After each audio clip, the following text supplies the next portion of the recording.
the Part A's coming out of those committees. So we've got item 10, the performance report for the 6 months to the 31st December. And a memo has been circulated in advance with further information that was requested by the committee, which was to be made available for this council meeting. So that's already been circulated. Let me just move to item 10.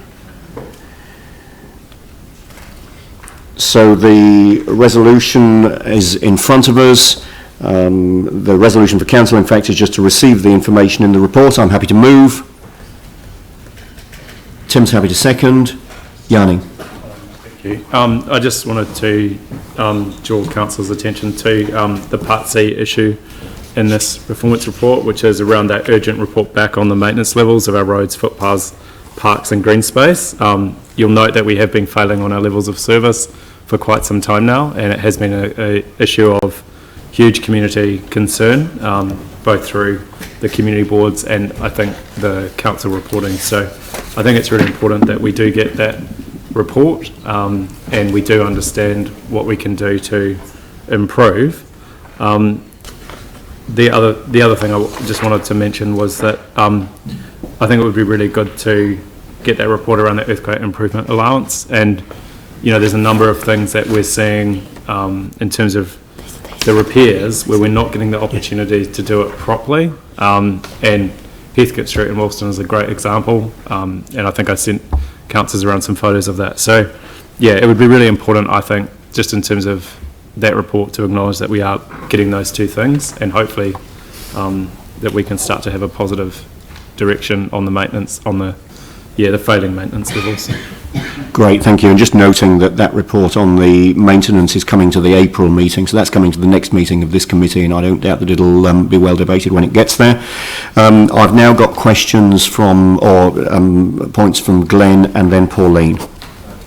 Thank you. And I have two questions. Mine are around the measures for some of the levels of service. So if we look at, for instance, page 55, at the top of the page over PT infrastructure, remedial action refers to investigate which sections of this route most significantly contribute to the slow travel times and determine opportunities to resolve.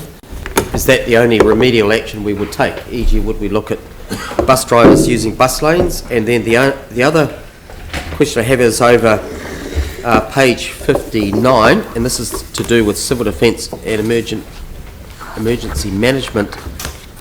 The question is around is this the only measure we would use in relation to that level of service for CDM, testing radios? So I just want to try and get behind some of these measures for these levels of service. Wondered whether you had a response on those, and if we wish to change them, where that happens. Can I make some comments first of all, and perhaps help? So what you see are exceptions. So there are many other measures around some of these things, and things such as there are also mandatory measures. So I think the radio one might be a mandatory measure. And the other one around investigating. I mean, it talks about investigating the slow areas and then looking for opportunities to improve. So the things about using bus lanes and whatever will come from that investigation about where the slow journeys are. Okay. But we're also reviewing the performance measures so that they're actually more meaningful. Okay, thank you. I guess if I wanted to add anything to that would be, yes, Carlene's quite correct. There are lots of other civil defence measures around training and readiness and skills of civil defence volunteers. The radio one is simply a basic equipment check measure. Do the radios work in the event of an emergency? It's good to know that just on first glance. These are exceptions. Right. Okay. So, do you want me to go any further, or is that... No, happy with that. Fine. Thank you. Should I just go? I'm next. Oh, I've asked mine. Yep. Yes, thanks. And hi, Leanne. Page 49. Oh, ni hao. The operating revenues for council are higher than budgeted. due to unplanned Crown contributions for Three Waters at 2.4 million. So, can you explain what that is? Unplanned Crown contribution? 4.9. Just appeared from somewhere. I mean, it's a I good thing. seem to remember, and perhaps Dave you can prompt me, I seem to remember it related to something in your area, some money we received around Three Waters that you weren't expecting. Sorry, That'd be okay. You just I can send you an email after this. I do know the answer, Yeah, no, but I'm it's a sorry I good thing. don't have Thank it. you. That was part of the discussions around some of the horizontal infrastructure and Three Waters, where some of the projects came in to meet the criteria Yep. that we didn't expect. I was wondering that. Okay. So, is that it? Or Mostly. We have almost finished. There's a big, obviously, wrap-up that needs to be done around the horizontal infrastructure, both Three Waters and also roading as skirt comes to an end. But there is also an ongoing non-skirt program, as you're aware as well, which will continue post-skirt. right. So, will we get some sort of a summary of all that when it's all done, perhaps? Certainly. Yeah, that'd be great. Thank you. Dion? Yeah, my question is still related to a question I asked before about the increase in personnel costs. Looking like $1.9 million over the reporting period there. It said it was salaries were up mainly due to the IT. Part of it was going to be recovered by the capital program. But what is it that IT are doing that's actually causing this increase in cost from personnel? Well, there is a big program of work underway that IT are working on, and Anne could possibly add more, but there's the My Council work that's going on, there's Intelli, there is the SAP upgrade, the finance upgrade, and we're looking at putting a system in place for asset management, all of which is taking a lot of IT's time, and I have to say also a lot of staff time as well. It's work that's been sorely needed for a very long time and is now well underway. And so when these come to the report, obviously it's increasing the budget there. Does that come back to us as a council, or do we get informed about that?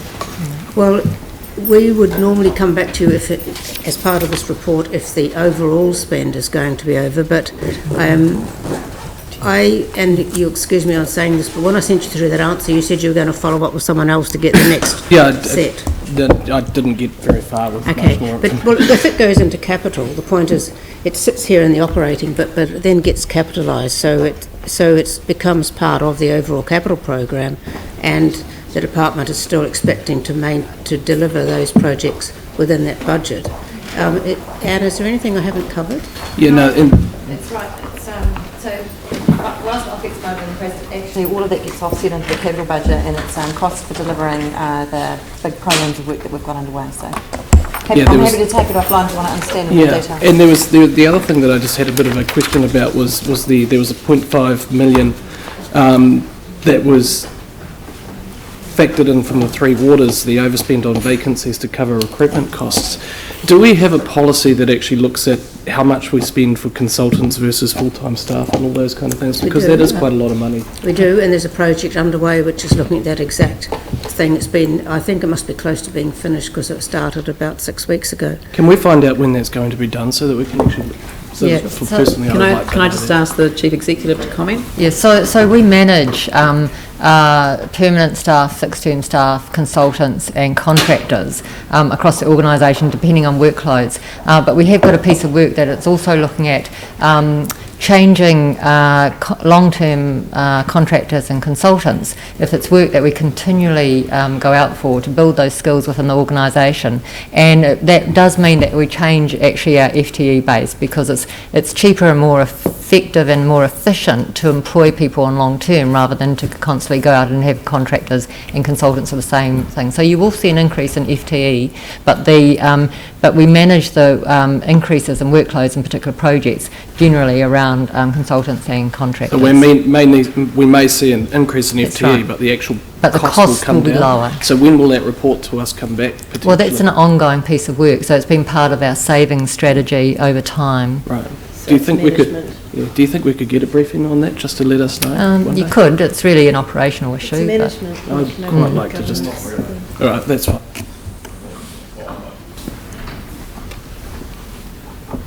Is that it? All right, I'll put the motion. All those in favour say aye. Those opposed say no. That's carried. Thank